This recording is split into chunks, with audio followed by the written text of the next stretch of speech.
Lesson 6. The Process.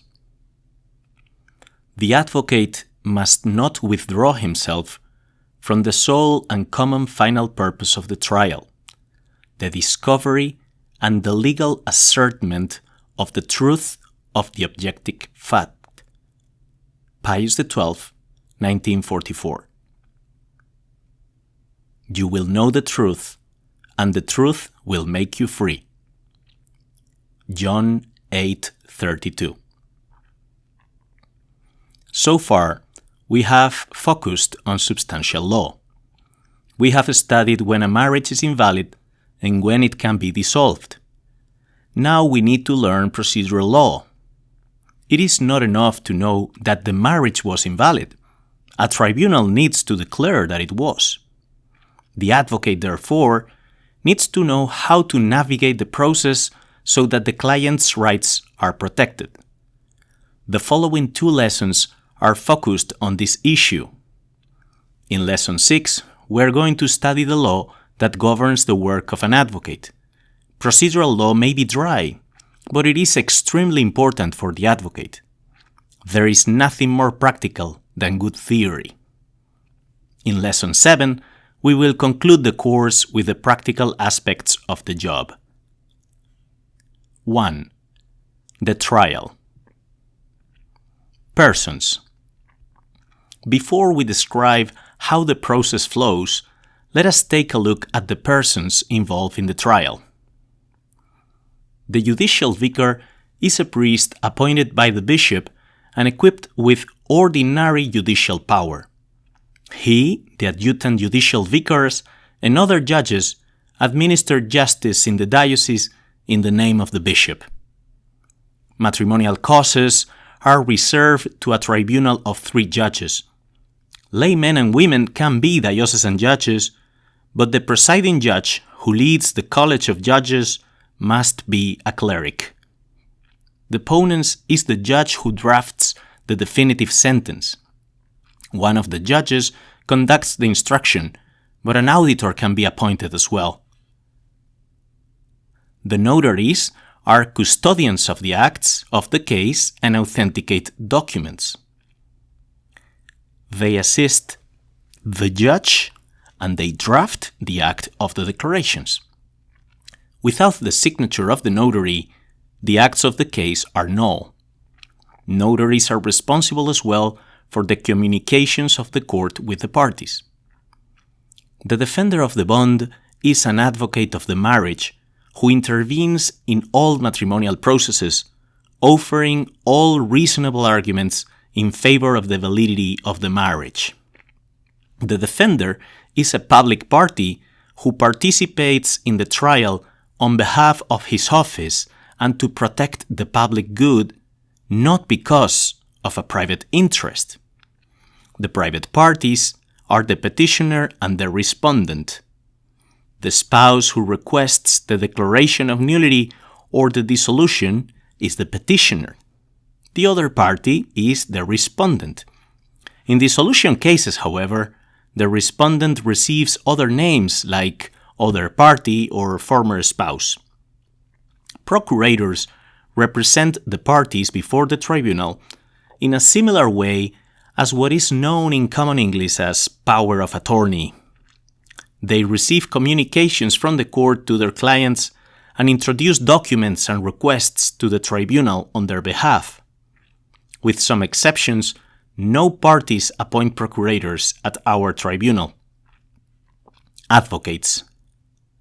An advocate is a minister of the tribunal approved by the bishop who defends the rights of the private parties. The advocate is appointed or mandated by the parties as their legal counsel, with the professional duty to provide the best possible advice and technical assistance. The advocate is a Catholic faithful over 18 years of age who enjoys a good reputation and is a doctor of or otherwise truly expert in canon law.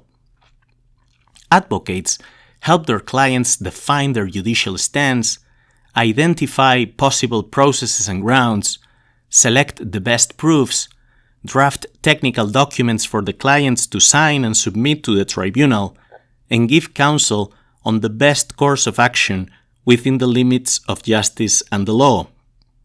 Unlike the procurator, who represents the party, the advocate deals with everything related to the defense of their respective clients. The advocate cannot present petitions or recourses directly on behalf of the client. Competence.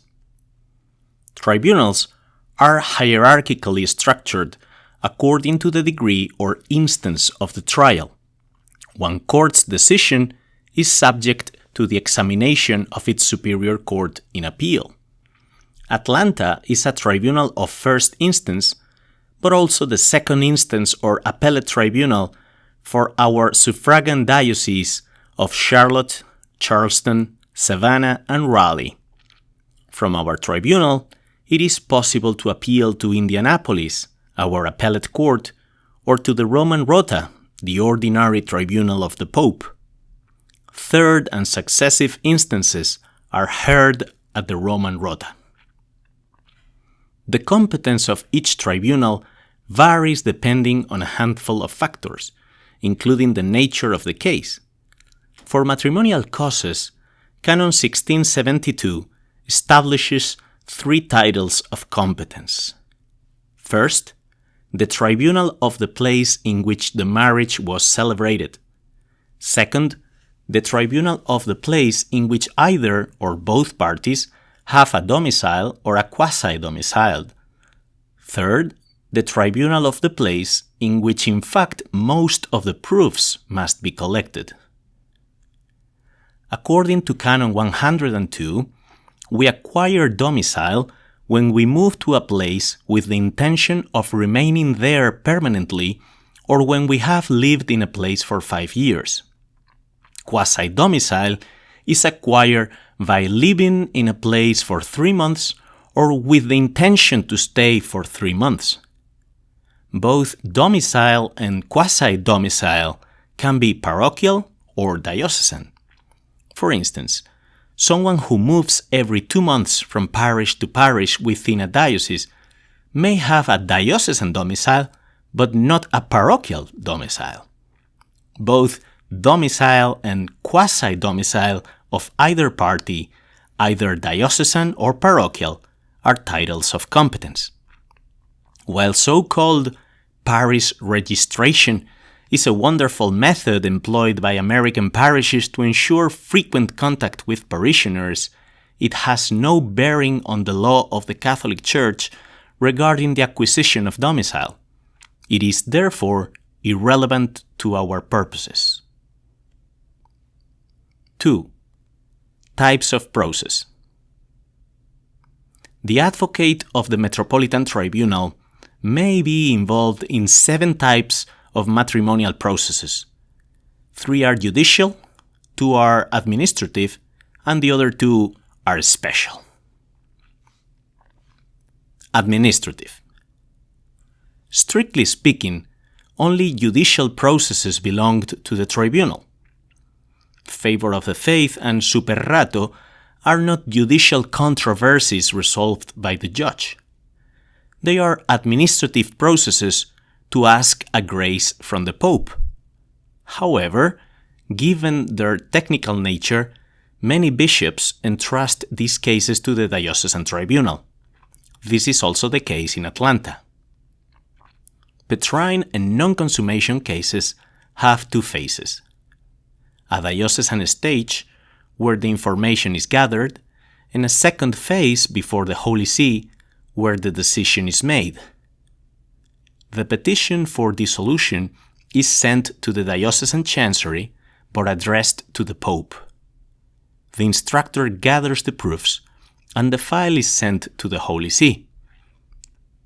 Favor of the faith cases are instructed at the Dicastery for the Doctrine of the Faith, and non-consummation cases at the Roman Rota. They study the acts, and if the requirements are met, propose the case to the Holy Father, who grants the grace of the dissolution. The Holy See notifies the decision to the petitioner through the local diocesan chancery. the advocate's intervention in these administrative processes is limited to helping the client prepare the application.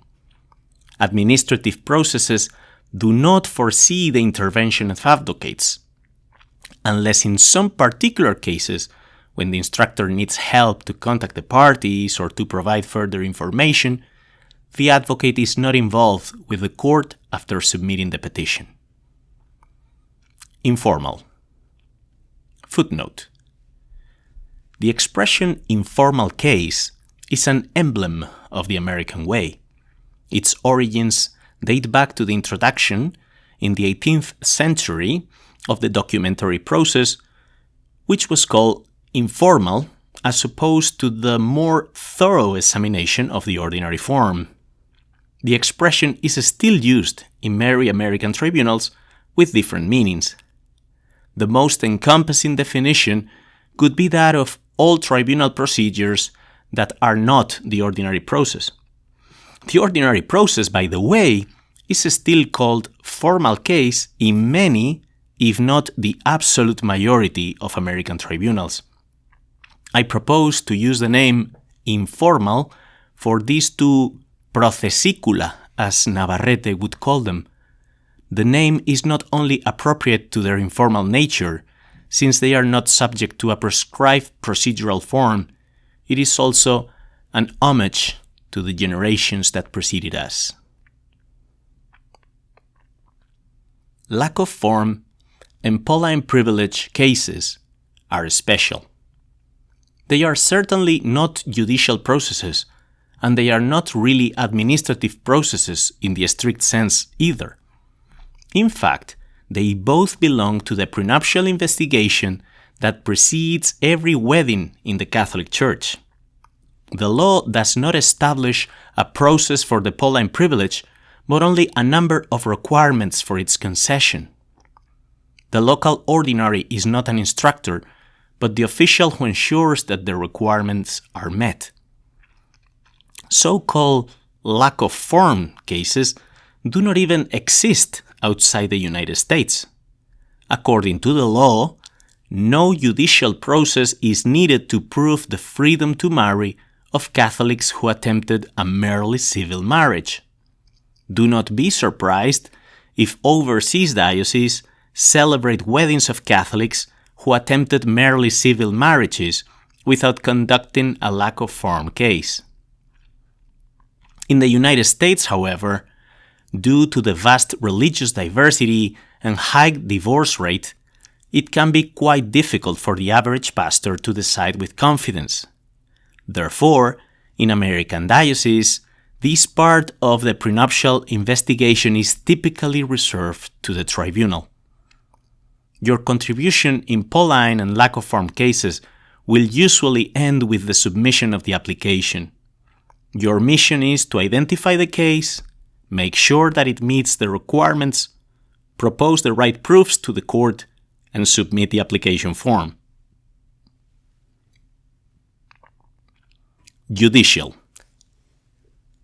3 judicial processes can be employed to declare the nullity of a marriage.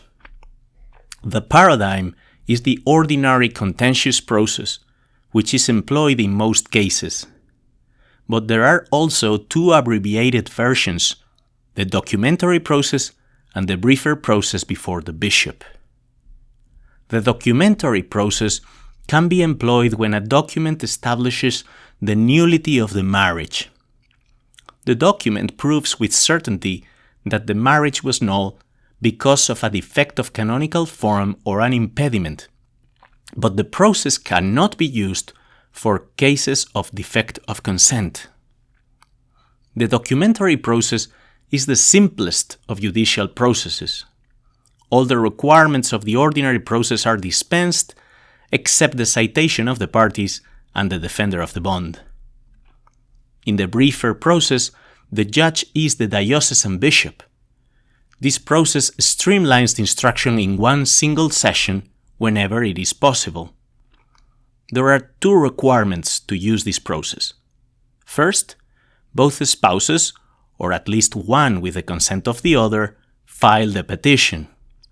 Second, the nullity is manifest. That is, there is no need for a thorough instruction because the nullity of the marriage is particularly easy to assess. There is no negative sentence in the briefer process. When the bishop does not issue an affirmative sentence, he remands the case to the ordinary process. 3. The ordinary process. The ordinary contentious process for the declaration of nullity of a marriage is going to take most of your time as an advocate. This is the most common type of process for matrimonial cases and the paradigm of judicial procedures.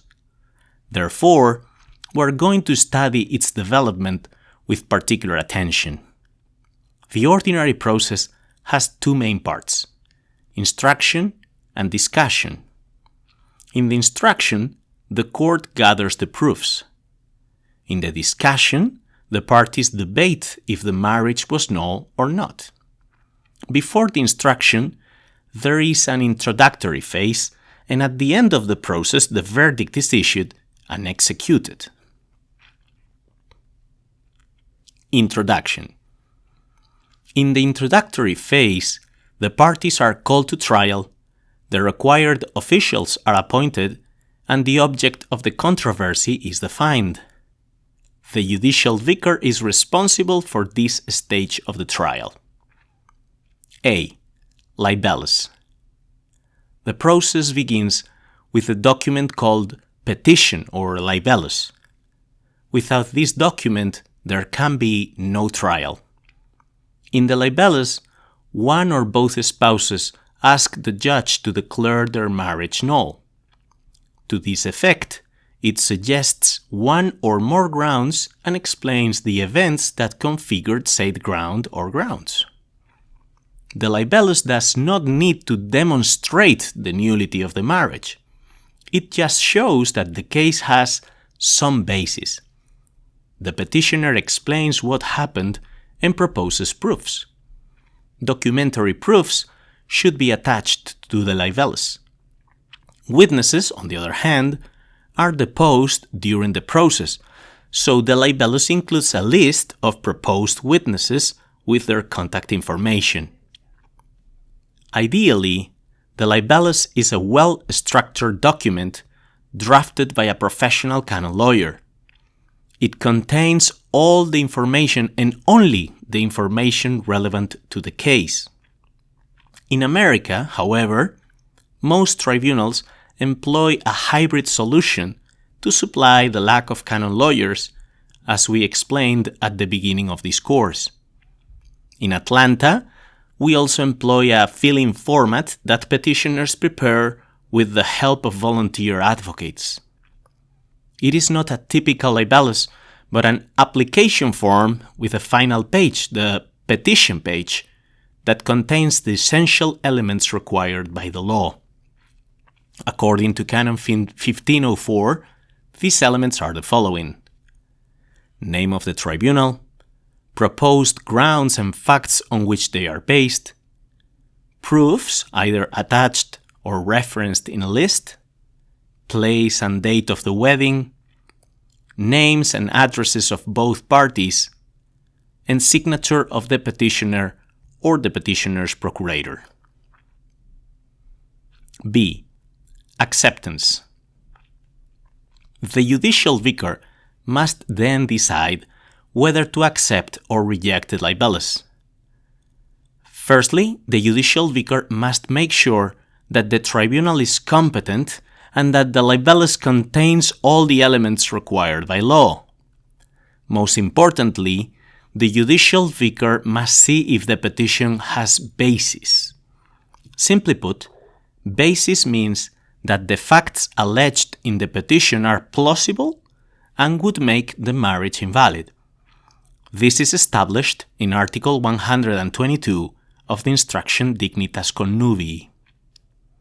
There is no basis for the admission of the libellus if the fact upon which the challenge is based, even if completely true, is nonetheless entirely incapable of making the marriage null, or else Even if the fact is such that it would make the marriage null, the untruth of the assertion is obvious.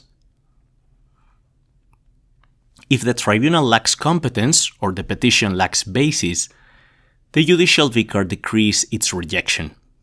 Otherwise, he decrees the acceptance of the case.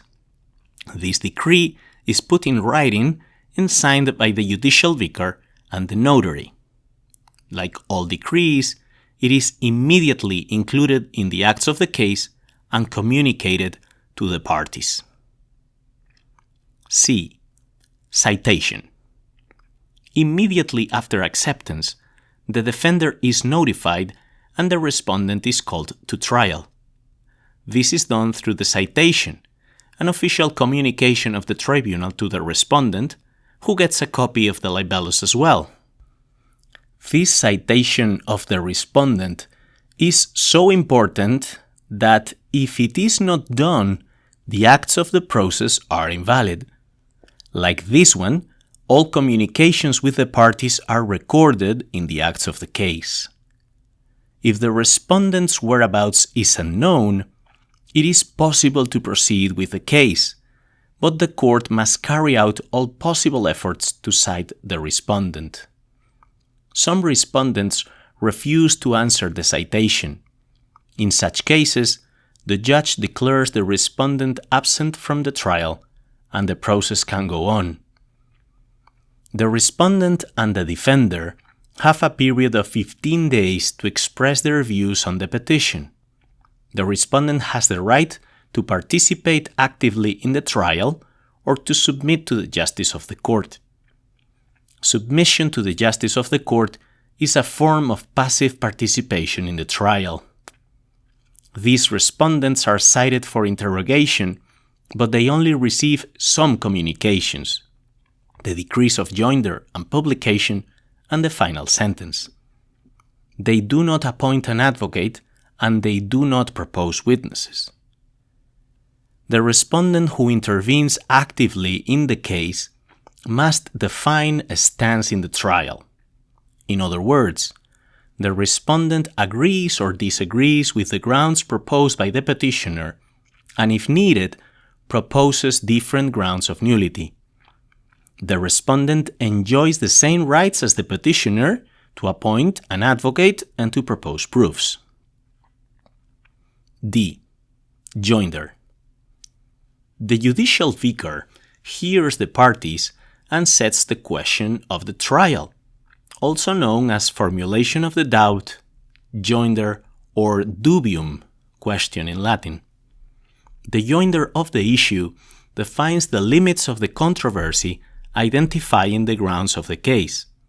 For instance, whether there is proof that the marriage Smith-Smith was invalid on the grounds of grave defect of discretion of judgment, Canon 1095 second on the petitioner, and or exclusion of children, Canon 1101 paragraph 2 on the respondent. In the same decree of joinder, the judicial vicar appoints a panel of 3 judges to hear the case. The law gives the parties 10 days to challenge the decree of joinder. If they do not, the judge decrees the instruction of the case. The formulation of the doubt cannot be amended once it has been set, unless for a grave reason and at the request of a party, having heard the other party and the defender. Instruction. The instruction phase serves to gather proofs of the case. We explained already the different proofs of matrimonial trials: testimonies of the parties and their witnesses, documents, and expert assessments. A. Declarations.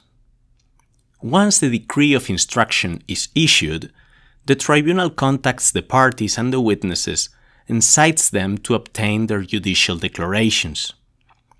Before the declaration takes place, the advocates and the defender of the bond can propose questions to the judge. Advocates and defenders have the right to be present at the interrogations. When they are present, they are allowed to propose questions to the judge, who will ask them to the declarant if they are pertinent. Dignitas Connubii Article 169 explains what questions are pertinent. The questions are to be brief, adapted to the capacity of the person being questioned, not involving several matters at the same time, not confusing, not tricky, not suggesting a response, avoiding any offensiveness, and pertinent to the cause in question. In cases of psychological incapacity, the tribunal requests a psychological evaluation from the court's expert. The expert is usually appointed once all the testimonies have been gathered so that they can read the acts to form a better assessment. Before undergoing the direct examination by the expert, the party whose incapacity has been alleged undergoes an assessment inventory. Our experts use the Millon Clinical Multi-Axial Inventory 4 or MCMI 4. B. Publication. Before the end of the instruction, the court decrees the publication of the acts. The parties are allowed to read the acts of the case to make sure that the judge has all the relevant information. Reviewing the acts is a fundamental right of the parties. If it is not allowed, the definitive sentence is null. The acts are published at the seat of the tribunal within the time limit set by the tribunal. If the parties live in another diocese, the acts can be published in a closer tribunal.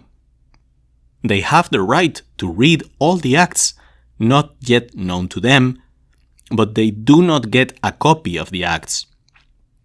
The advocates, on the other hand, can request a copy of the acts from the judge, but they have the grave obligation not to share them with anyone else, especially with the parties. Upon examining the acts, the parties can propose more proofs. For instance, they may request new questions for the declarants, new witnesses, or new documents. If new proofs are gathered, the court must publish them as well. Discussion. Once the proofs are gathered, the judge decrees the conclusion of the instruction, opening the discussion of the case. In his decree, the judge requests the arguments from the parties involved in the case. The arguments of the advocates are called briefs, and the arguments of the defender, animadversions. The brief of the advocate always follows the procedural stance of the client. That is, if the client is seeking a declaration of nullity, it argues that the marriage was invalid. If the client opposes the declaration of nullity, it makes the case for validity. Also, if the client favors a ground but opposes another, the brief will offer arguments in favor of the former and against the latter. The arguments of the brief are based on the law and the facts. There is no need to explain the law in the brief. Curia novit jura. That is, the tribunal knows the law. But all arguments need to be based on the law. Other than the law, the brief must be based on the facts contained in the acts of the case. Quod non est in actis, non est in mundo. What is not in the acts is not in the world. A fact not established in the proofs and the acts cannot be considered in the advocate's brief.